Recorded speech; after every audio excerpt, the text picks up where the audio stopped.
Claro, no llegan noticias culturales.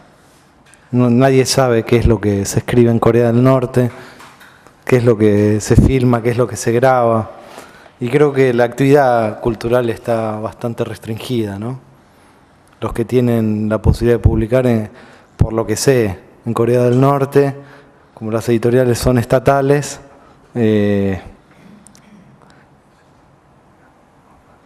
tienen seguramente un editor o dos editores que establecen cuál es la línea del catálogo, y es el realismo social de los años 50, 60, ¿no? O sea, es una literatura muy reiterativa y panfletaria, sobre todo panfletaria. Pero nunca leí una novela de un autor de Corea del Norte. Lo sé por profesores que conocí en la Universidad de Seúl, que sí habían viajado y habían tratado de encontrar escritores, y si había alguno bueno no tenía posibilidades de publicar. O sea que recién cuando se unifique el país vamos a saber qué es lo que se escribió en las últimas décadas, ¿no? Algo parecido a lo que pasó cuando Corea se independizó en el año 45. Salió a la luz todo lo que se había estado escribiendo durante la ocupación japonesa y no podía publicarse, porque había un censor, ¿no? Y en este caso me parece que el editor cumple la función de censor en Corea del Norte.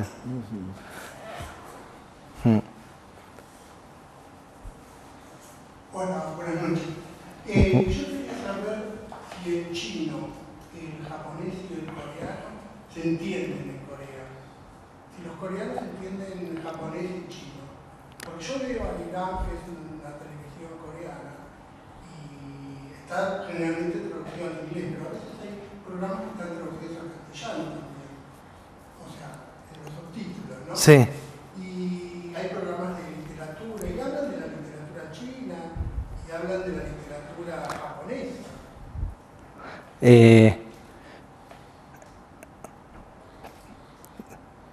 Digamos que no entienden fácilmente.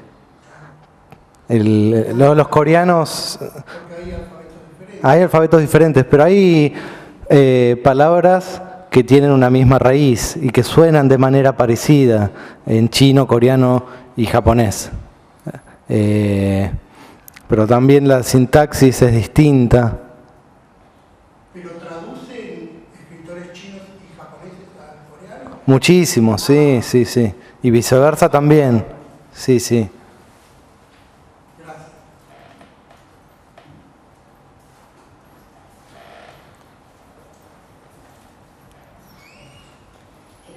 Yo quería saber si te había tocado en esta experiencia que tuviste trabajar con el mismo traductor de origen, digamos, que hacía coreano-castellano, en la versión borrador, traduciendo distintos autores. Porque a mí esto viene a cuento de que a mí lo que me inquieta de esta manera de trabajar es que la misma dupla de traductor-cotraductor podría eventualmente como traducir a todos de la misma manera, ¿no? Porque enganchan una modalidad de trabajo donde lo que se pierde quizás son las peculiaridades del original, las cuestiones estilísticas. Las cuestiones estilísticas, sí. Verificar, ¿no? Claro, pero uno va intuyendo qué es lo que se pierde, y me tocó trabajar con el mismo traductor y entender cuáles eran sus vicios, ¿no? Y saber que ciertos giros respondían más a lo individual, claro, a una carencia idiomática, porque es muy difícil escribir en una lengua que no es la materna, y en una lengua occidental, porque los coreanos llegan a dominar muy bien el japonés y el chino, pero a la hora de escribir y hablar en una lengua occidental es más difícil, salvo el inglés, porque muchos, por ahí a los 18 años o 17, viajan a universidades de Estados Unidos y estudian ahí, pero...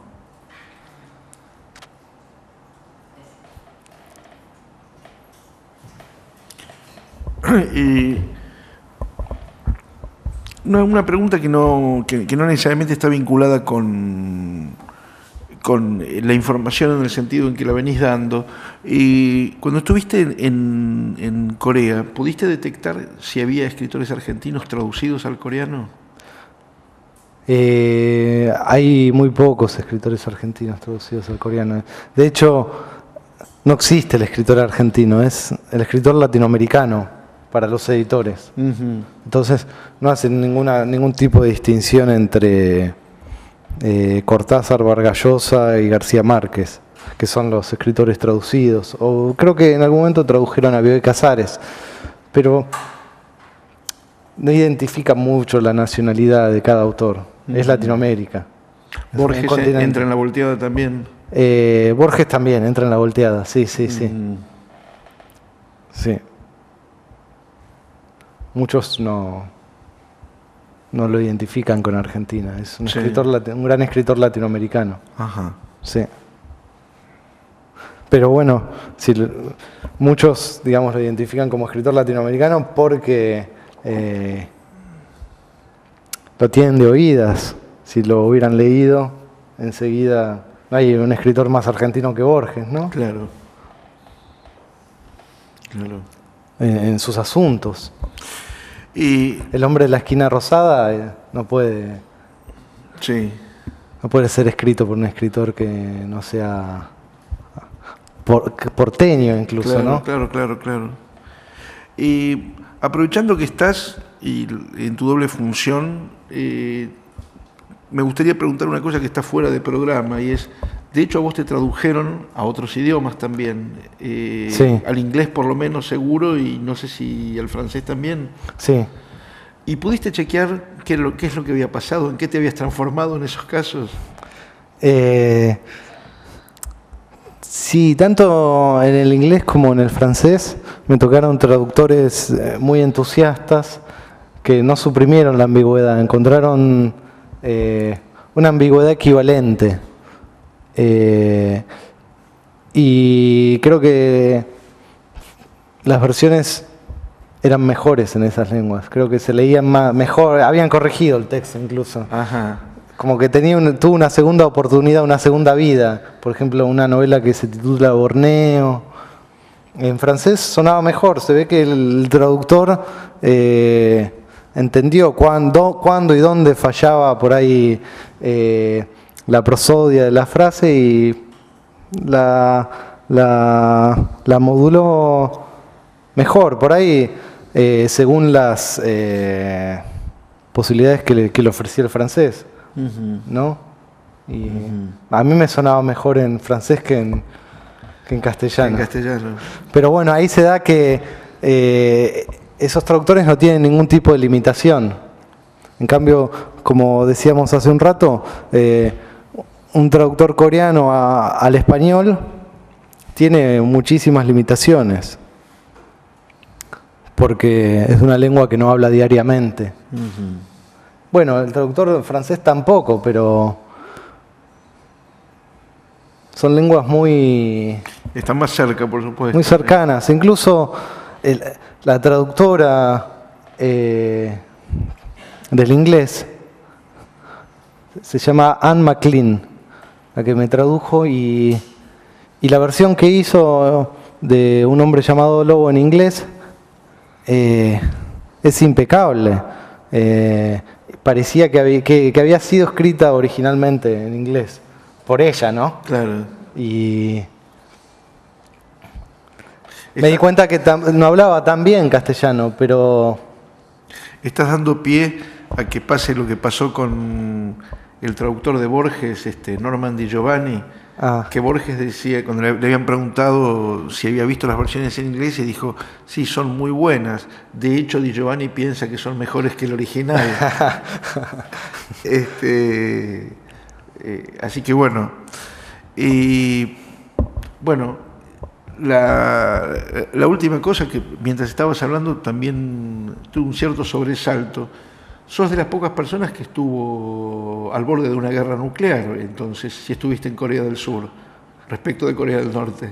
Claro, incluso estuve en un momento el año pasado, Ajá. en el que hubo un momento de tensión, digamos, porque habían hundido un submarino.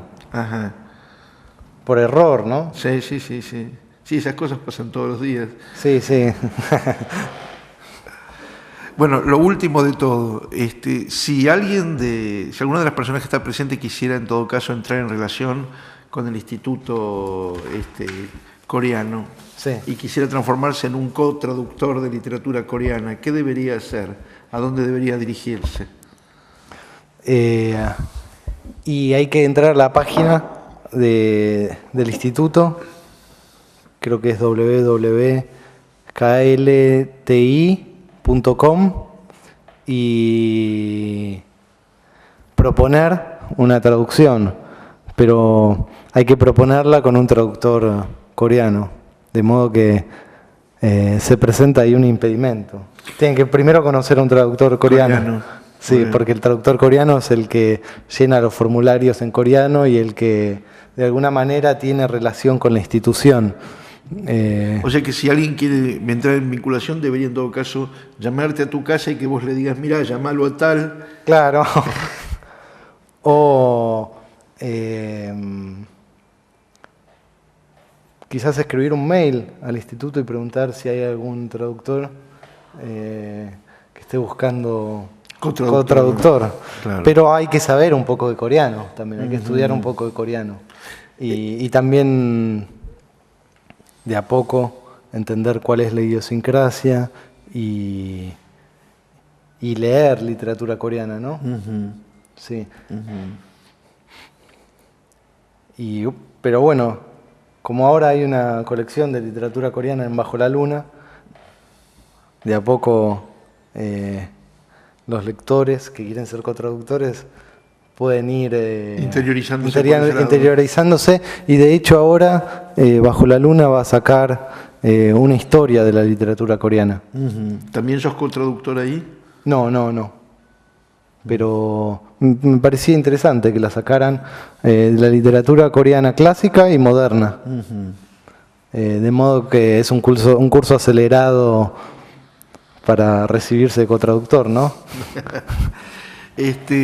Durante la última feria del libro hubo acá en Buenos Aires una delegación de este instituto coreano, y aparte hubo una pequeña delegación también de escritores que vinieron y que presentaron sus obras.